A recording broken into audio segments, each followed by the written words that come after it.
Hi, I'm Kirk, one of the Makerspace technicians here at TEDI-London. Today I'm going to show you some of the equipment we have in Makerspace A and tell you a bit about how it can be used. At TEDI-London, every student is given the opportunity to learn how to use everything in the Makerspaces safely within the first few weeks of enrollment to help them with project work throughout the Global Design Engineering course. First up, we have the bandsaw. This is a powerful tool that can cut plastic, metal, and wood in any direction and any thickness.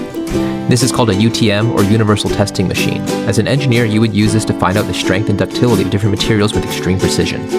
Next, we have the pillar drill, which can penetrate both metal and wood in a straight line. Here we have a milling machine, which is designed for shaping large pieces of metal at precise measurements. This machine is called a lathe. It's a metalworking machine used to shape round material, and it can produce thin threads to create custom bolts.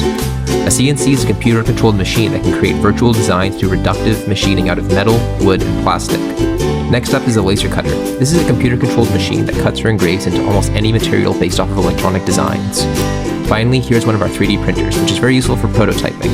With this machine, you can create solid models out of plastic filament. Thanks for watching.